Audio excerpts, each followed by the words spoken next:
subsídios. Meus queridos irmãos, eu quero cumprimentar a todos com a paz do Senhor Jesus, cumprimentá-los com a paz do Senhor, né? Quero externar minha gratidão a Deus pela oportunidade de poder estar aqui mais uma vez para gravarmos e comentarmos a lição de número 7, não, lição de número 8, para ser mais preciso, lição de número 8. Estaremos comentando a lição de número 8 da classe dos adultos. Nós vamos estudar hoje sobre o trabalho. O tema geral desse segundo trimestre estamos estudando é o padrão bíblico para a vida cristã, caminhando segundo os ensinos das Escrituras, ou das Sagradas Escrituras. E o assunto que estaremos abordando é um assunto muito pertinente, um assunto interessante. Estaremos falando sobre o trabalho, a realidade do trabalho. E nós temos bastante informações dentro dessa revista sobre essa questão do trabalho. E segundo a Bíblia, Deus foi quem criou o trabalho, Deus que estabeleceu o trabalho e regras também para o trabalho, trabalho físico, trabalho de responsabilidade. Então, dentre vários assuntos que vamos estar abordando sobre o trabalho, nós vamos estar explorando um pouco da nossa revista, que ela vem trazendo informações interessantes. Então, o tema que estaremos estudando nessa lição de número 8 é a realidade bíblica do trabalho. A realidade bíblica do trabalho. Nós vamos ver a perspectiva bíblica do trabalho, nós vamos saber qual a relevância do trabalho, e quais os resultados e conselhos importantes a respeito do trabalho que a Bíblia nos apresenta. Então nós vamos aprender um pouco sobre esse importante tema, certo? É sobre isso que vamos aprender agora, aqui no canal Rascunho DVD, tá certo? Portanto, não sai daí. Se você está passando aqui pela primeira vez e não conhece o nosso trabalho, eu te convido a ficar um pouquinho aqui, você não vai se arrepender, tá certo? Então, vamos aprender um pouco, E se você já é nosso inscrito nesse canal, ative o sininho, deixe as notificações. Se você ainda não é, se inscreva. Com certeza estaremos aprendendo junto aí bastante informações contundentes sobre o trabalho. Quando vamos para essa tratativa, nós vamos ver que na nossa lição, o texto principal nos diz assim: tudo que te vier à mão para fazer, faze-o conforme as tuas forças, porque na sepultura para onde tu vais, não há obras, nem indústria, nem ciência e nem sabedoria alguma. Eclesiastes capítulo 9, versículo 10. O trabalho foi projetado por Deus para desenvolvermos nossos talentos e servirmos por meio deles. O trabalho foi projetado por Deus para desenvolvermos nosso talento e também servirmos por meio deles, por meio dos nossos talentos, Então, é assim que a Bíblia nos aponta. E daí para frente nós vamos vendo as tratativas, Quando vamos observar em Gênesis capítulo 2, versículo de número 15, está escrito assim: tomou, pois, o Senhor Deus o homem e o colocou no jardim para cultivar e guardar. Cultivar aqui é trabalho. Antes da queda, duas instituições foram estabelecidas por Deus: a família e o trabalho. Ponto. a fim de que desenvolvemos em harmonia o domínio produtivo da criação, né? Então, vamos observar a palavra cultivar, que é produzir cultura, né? O presente no texto bíblico, presente, esse texto está dentro do texto bíblico, cultivar e guardar o jardim. Então, era para promover cultura, promover desenvolvimento, né? Então, Deus completou o processo criativo, o seu potencial, todavia ele designou o homem como corregente para dominar e desenvolver esse potencial produtivo da criação por meio daquilo que chamamos de trabalho. Cada cristão deve olhar, então, o seu trabalho, sua ótica, desse mandato cultural, certo? Isso é o primeiro princípio. O segundo princípio, né? O primeiro princípio, nós vamos ver que o trabalho é uma atividade divina. Em João, capítulo 5, verso 17, diz assim: mas ele lhe disse, meu pai trabalha até agora e eu trabalho também. Então, o primeiro princípio é a atividade divina. Deus é ativo e não um Deus inativo, né? Logo, o trabalho não tem castigo nisso. Eu já vi gente querendo preconizar isso, que trabalho é uma forma de castigo. Negativo. Negativo. O texto é muito claro, né? Então, nós vamos trabalhar em cima desse prisma aqui do texto bíblico, né? Quando vamos observar que esse primeiro princípio, Deus age produtivamente sobre a sua criação. Então, podemos chamar essa ação de providência divina. Da mesma forma, um dos trabalhos do Filho é a nossa salvação. Em Isaías 53, 11, está escrito assim: ele verá o fruto do penoso trabalho de sua alma e ficará satisfeito. Então, o meu servo, o justo, com o seu conhecimento justificará a muitos, porque as iniquidades deles levará sobre si. Então, esse está dentro do primeiro princípio do trabalho, que é uma atividade divina. O segundo princípio, como já vimos, o trabalho já existia no mundo ideal criado por Deus. Então, dentro do mundo criado por Deus, obviamente, o trabalho já estava estabelecido. Antes da queda, as duas instituições que foram formadas por Deus foram família e trabalho, né? Conforme já vimos. Então, dentro do presente texto, do capítulo 2, versículo 15 de Gênesis, Deus completou esse processo criativo em todo o seu potencial, todavia designou o homem como um corregente para dominar e desenvolver esse potencial produtivo da criação por meio daquilo que chamamos de trabalho. Cada cristão deve olhar, então, seu trabalho pela ótica desse mandato cultural. O terceiro princípio do trabalho é as dificuldades do trabalho são decorrentes do pecado. Terceiro princípio.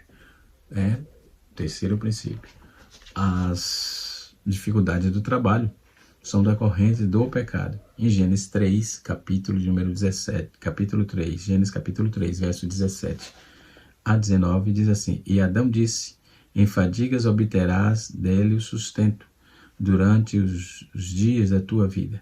Ele produzirá também escravos e espinhos, e tu comerás a erva do campo, no suor do teu rosto comerá o teu pão, até que tornes a terra, pois dela foste formado, porque tu és o pó, e do pó, e ao pó tornará. Assim como nosso pecado levou levou Jesus ao penoso trabalho da expiação, nosso pecado também tornou nosso trabalho penoso, né? Arar a terra era algo que Adão e seus descendentes deveriam fazer com suor em meio aos espinhos, né?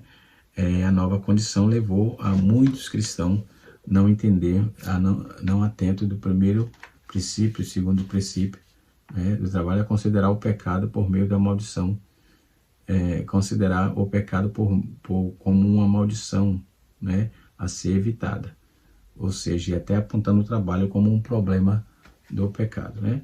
O quarto princípio, nós vamos ver que tem relação com a adoração, No capítulo 4 de Gênesis, verso 2 a 4, Deus deu à luz a Abel. A Bíblia diz, depois deu à luz Abel, seu irmão, e foi Abel pastor de ovelhas, e Caim lavrador. E aconteceu que no fim de uns tempos trouxe Caim do fruto da terra uma oferta ao Senhor. Abel, por sua vez, trouxe das primícias do seu rebanho e da gordura destes, e agradou-se ao Senhor de Abel e de sua oferta. Então, os primeiros homens nascidos na terra são imediatamente identificados no texto bíblico por meio de suas atividades laborais, certo? Então, o trabalho é, sim, desde o princípio, o meio de manutenção da raça humana, né? Isso certamente é um indicativo do quanto nosso trabalho está, assim, relacionado à nossa identidade, né? Agora mesmo, agora o mais importante, o melhor, é quando quando percebemos que com a adoração deles era relacionada ao fruto do trabalho, né? Sem aprofundar sobre a exegese do texto, sem se aprofundar muito, basta afirmar que a descrição da oferta de Abel era qualificada, apresentava aí a indicação de ter sido cuidadosamente escolhida e separada como o melhor, né? Então sabemos a sequência da história, como Caim movido de inveja, matou Abel. E mais, observe aí o impacto desse pecado de Caim sobre o seu trabalho, né? No capítulo 4, verso 11 e 12, diz assim, eis agora, pois, maldito sobre a terra, cuja boca se abriu para receber as tuas mãos o sangue do teu irmão, das tuas mãos o sangue do teu irmão. Quando lavrares o solo, não te dará de sua força, serás fugitivo e errante pela terra. Então, as consequências do pecado de Caim são contidas imediatamente sobre o seu trabalho, né? Então, note que o trabalho desde a criação, ele tem a sua importância, não é? E em todas as esferas. Então, as consequências do pecado trouxe aí de forma imediata sobre o trabalho de Adão. Então, ele se torna aí improdutivo no trabalho, e pior ainda, é afastado do seu trabalho, pois, como agricultor, poderia viver sem estabelecer nenhum lugar. Não poderia viver e nem se estabelecer em nenhum lugar, porque o Senhor é que dá fruto à terra, mesmo tendo o trabalho todo, é o Senhor que faz produzir, que faz desenvolver. O quinto princípio, o trabalho é um dom de Deus e deve ser visto como fonte de contentamento. No quarto princípio, nós trabalhamos o trabalho que tem relação com a adoração. Agora, no quinto princípio, nós vamos trabalhar sobre o trabalho que é um dom de Deus e deve ser visto como fonte de contentamento. Eclesiastes capítulo 2, versículo 23 a 24, está escrito assim, Nada há melhor para o homem do que comer, beber e fazer que a sua alma goze o bem do seu trabalho. No entanto, vi também que isto vem da mão de Deus, pois separados desde que quem pode comer ou quem pode se alegrar-se. Eclesiastes capítulo 5, verso 20 está escrito, Quanto ao homem a quem Deus conferiu riquezas e bens, ele deu poder para deles comer e receber a sua porção e gozar do seu trabalho, isto é dom de Deus. Então, o trabalho dignifica e é fonte de contentamento, né? E assim sucessivamente. O sexto princípio, ainda da nossa temática aqui, que é interessantíssima, né? Não existe contentamento no trabalho por si só. Sexto princípio, não existe contentamento no trabalho por si só. Esse princípio faz um contraponto ao princípio anterior, né? Ao nos fazer ver que o fruto do nosso trabalho só tem significado se ser desfrutado num contexto de amor com o próximo, né? Então podemos observar em Eclesiastes 2, verso de número 11. Considerai todas as obras que fizeram as minhas mãos, como também o trabalho que eu, com fadiga, havia feito. Eis que tudo que era vaidade e corre atrás do vento, e nenhum proveito havia debaixo do sol. Né? Outro princípio importante, é o 7º princípio, diz assim, é a última instância de Deus, que é, Deus é nosso patrão. Em última instância, Deus é o nosso patrão, tá certo? Eclesiastes 3, versículo 22 e 24 diz assim, servos, obedecei em tudo o vosso Senhor, segundo a carne, não servindo apenas sob vigilância, visando tão somente agradar aos homens, mas em singeleza de coração, temendo ao Senhor. Tudo quanto fizerdes, fazei de todo o coração, como para o Senhor e não para os homens, cientes de que recebeis do Senhor a recompensa da herança, a Cristo, o Senhor, e estáis servido. Né? Então, esse princípio deve servir como fonte de motivação interna para todo o cristão que trabalha, seja reconhecido pelo seu empregador ou não. Né? O 8º princípio nos diz assim, as injustiças das relações de trabalho devem ser consideradas pelo quadro maior da justiça divina, pelo quadro maior da justiça divina. Em Tiago capítulo 5, verso 9, diz assim, irmãos, não vos queixeis uns dos outros, para não serdes julgados. Eis que o juiz está à porta. Em Tiago 5, conforme vimos, dentro do contexto desse capítulo, ele é um abuso dos ricos, né? Fala do abuso dos ricos em relação aos seus servos e como esses enriquecem por negar aquilo que é justo aos seus trabalhadores. Né? Este princípio não quer dizer que o cristão deve recorrer aos seus direitos, não deve recorrer aos seus direitos trabalhistas legalmente estabelecidos.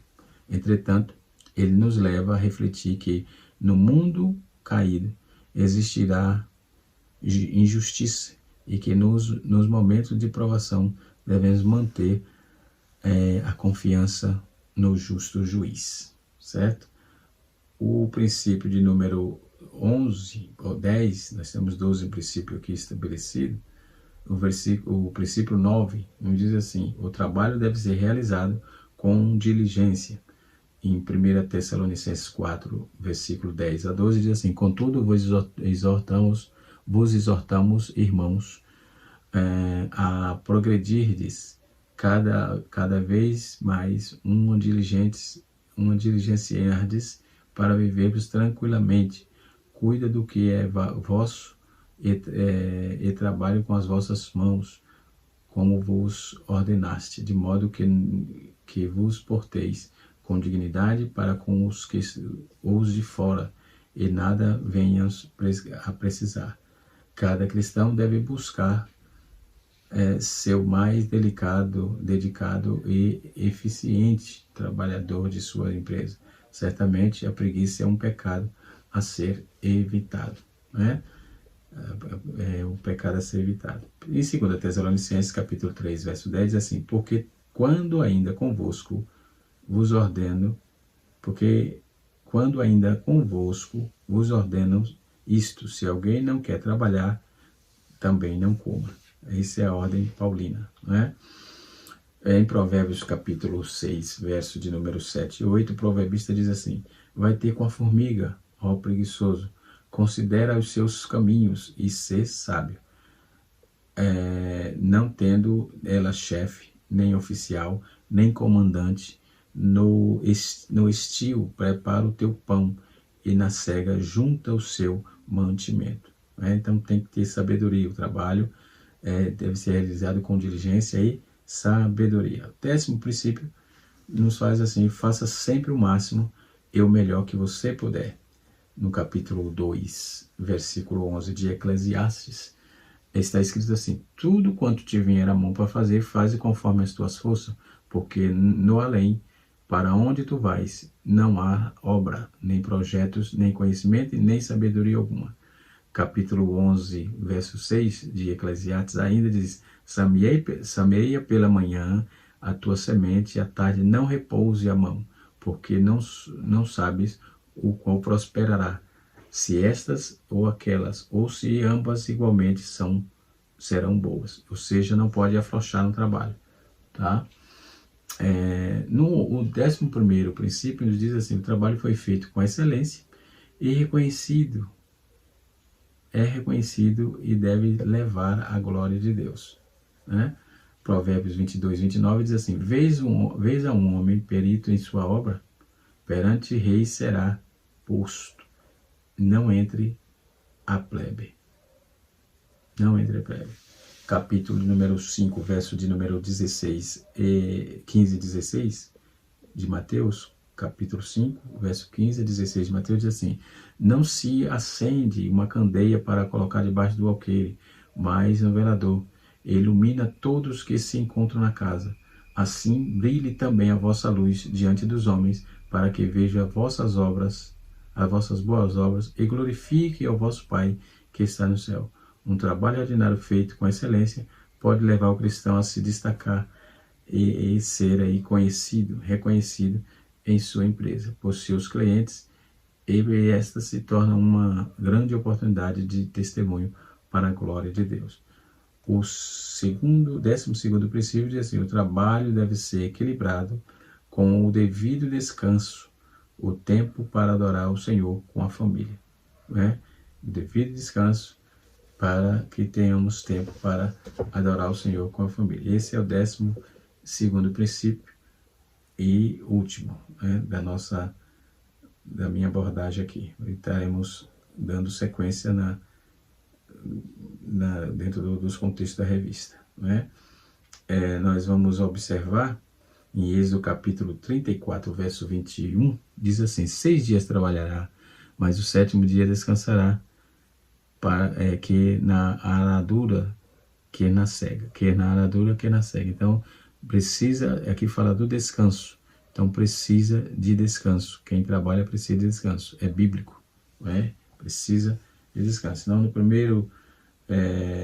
primeira visão bíblica, já vem trazendo estabelecido, né? E aqui no capítulo 34 de Êxodo já endossa tudo isso. 6 dias trabalhará, mas o 7º dia descansará, que é na aradura, ou seja, na plantação, ou na colheita, né? Ou na cega. E assim sucessivamente. Então, é dentro disso que estaremos dando continuidade na nossa lição, tá certo? Em contrapartida, quando vamos falar do trabalho, nós vamos encontrar, né, até o comentarista colocou aqui na lição uma observação sobre o panorama do pensamento cristão, que foi uma compilação de Michel de Palme, né, da CPAD. Quando o Palme ele conta uma experiência, o Miroslav Volf, ele conta uma experiência de um moço chamado Oblomov, né? Era um famoso personagem na leitura russa, né? Era um famoso personagem dele na leitura russa, e ele era preguiçoso, né? Ele era um conde, Oblomov, e ele sofria de um problema peculiar, que era a enfermidade chamada preguiça, além de ser um pecado, né? Então, enquanto a maioria de nós, ocasionalmente afetada por essa enfermidade, nele tinha de se tornar aí uma crônica. Então, temos que ter cuidado com esse negócio de preguiça, tá? E ele desenvolveu um desgosto geral por toda a atividade que tinha. Ele vivia de rendimento de grandes propriedades, mas até nisso ele era muito trabalhoso. Para ele era tudo isso, era muito trabalhoso, e ele não tinha ânimo nenhum para trabalhar, né? E fazer os seus rendimentos continuar crescendo, né? Havia necessidade de questionar, de supervisionar, de administrar os seus bens, visitar pessoas, levantar-se, vestir-se e mastigar comida, engolir, tudo para ele era um negócio assim, um ato libidinoso, né? Então, quem escreveu isso, quem deixou isso registrado na história, foi Alain Finkielkraut, né? E no seu livro A Sabedoria do Amor, ele trabalha bem essa proposta aí é essa história, quando o livro A Sabedoria do Amor, ele faz essa observação sobre Oblomov, entendeu? E assim sucessivamente, que é um ícone, era um ícone na leitura russa, na literatura russa, mas era um ícone na preguiça, né? E assim sucessivamente. O que é trabalho? Né? O que é o trabalho? Aqui tem essa pergunta também, está na nossa revista aqui, né? Vamos aqui para a revista, no tópico de número 1, a perspectiva bíblica do trabalho. O trabalho antes da queda, né? Eu já trouxe também aqui essa abordagem, né? A palavra de Deus nos mostra que desde a queda, desde o princípio, Deus nos deu o exemplo de uma atividade laborativa, né? Criando todas as coisas, né? Ele mesmo tomou a iniciativa de fazer a vida, de trazer a vida à terra por meio da criação. Tudo que pudermos ver hoje é fruto do seu trabalho, né? Então Deus instituiu o trabalho, conforme eu já disse, né? Na criação Deus instituiu também o trabalho, primeiro a família e depois o trabalho, né? Então a história da criação nos apresenta como o trabalho era uma ocupação dada para o homem pelo próprio Deus. Então tomou o Senhor o homem e pôs no jardim do Éden para lavrar e guardar. Isso já trouxe também essa exposição. O trabalho depois da queda. Esse é o trabalho antes da queda, o trabalho depois da queda. Após a queda, com o pecado do mundo, o trabalho se tornou mais difícil, né? Não somente o homem, mas a criação de Deus, que foi igualmente afetada, e com ela a interação aí entre o homem e a natureza, entre o homem e a natureza por meio do trabalho. Então, dessa forma, o trabalho humano continuaria, né? Mas seria mais fácil, mais difícil, ou seja, maldita é a terra por causa de ti, com dor de parto terá os dias da tua vida, e espinhos e cardos, ou abrolhos, né? Também te produzirás e comerás a erva do campo, e do suor do teu rosto comerá o teu pão, até que tornes a terra, porque dela foste tomada, porquanto és pó, e por pó tornará. Isso aqui é a sentença de Deus para o homem, não é? Capítulo 3, versículo 19, capítulo 3, versículo 17 e 19 de Gênesis. Também já fizemos essa abordagem, só relembrando aqui, né? Então, o trabalho com o passar do tempo, né? De forma inicial, o homem procurou lavrar a terra, e caçar, pescar, e tornaram-se meios mais, não só de sobrevivência, mas de cumprimento de ordem de Deus, né? Então o trabalho não é só uma forma de sobrevivência, é uma forma de obedecer a Deus, não é? Uma forma de estar obedecendo ao Senhor, e todos os seus adjetivos dentro do contexto do desenvolvimento da raça humana, ok? Deus lhes deu a ordem para que povoassem, que dominassem, para mostrassem aí a supremacia sobre os peixes, sobre as aves e os animais, né? Capítulo 1, verso 28 de Gênesis. E a partir desse fato, os homens desenvolveram técnicas com as quais ele poderia facilitar suas atividades, bem como os instrumentos que os ajudariam em seus afazeres, né? Os homens foram formando formando agrupamentos sociais, e por desprezarem a Deus e suas orientações, o trabalho sofreu distorções para afetar todos, né? A maldade dos homens fez surgir a escravidão, não é? Esse assunto ele vai muito além. Paulo faz uma abordagem muito forte com respeito a isso, não é? E assim sucessivamente. Então é um assunto bastante abrangente, né? Não só fica aqui nesses 30 minutos do vídeo, não. É um trabalho muito abrangente, né? Então, quando vamos observar no terceiro tópico, fala da relevância do trabalho. O trabalho fortalece o nosso testemunho. O trabalho fortalece o nosso testemunho, não é? O trabalho, Jesus e Paulo trabalhou esses dois exemplos bíblicos de trabalho no Novo Testamento. São Jesus e Paulo, né? O Messias é descrito como homem de dores e experimentado nos trabalhos. capítulo 53, verso 3 de Isaías, né? E Jesus foi carpinteiro de profissão, que seguiu seu pai terreno, não é? José. Não é este o carpinteiro, filho de Maria, não é? Capítulo de número 13, versículo 55 do livro de Mateus, né? Jesus tinha uma vida laborativa, uma vida ocupada, uma vida de trabalho, não é? Então Paulo era um missionário, fazedor de tendas, ou seja, fazia de toda de sua profissão um meio para se sustentar e falar de Jesus, né? Onde estivesse aí esse modelo, onde se estivesse o modelo vem inspirado aí na pessoa que saía de seus países para servir a Deus, sua profissão, região e etc e tal, né? E também o descanso é uma proposta exclusiva de Deus, né? Eu separei aqui, o comentarista ele usou as páginas do livro Panorama do Pensamento Cristão, a página de número 229, e eu fiz uma abordagem até a página de número, a partir da página número 224, né?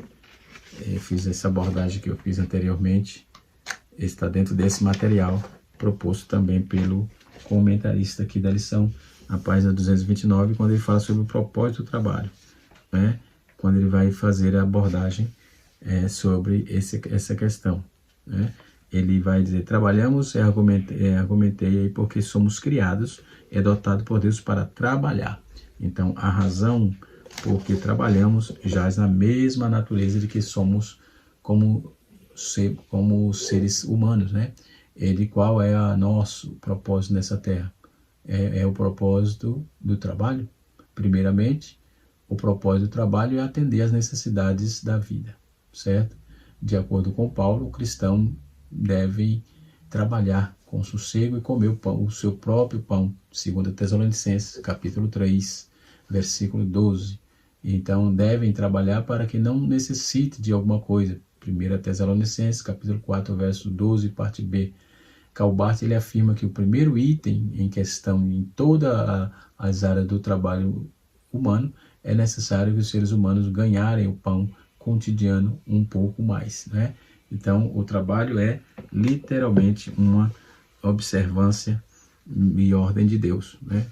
Todo tipo de trabalho executado pelo cristão, não apenas o serviço religioso, pode ser também uma chamada, não é? Esta observação é importante notar, né? E assim sucessivamente.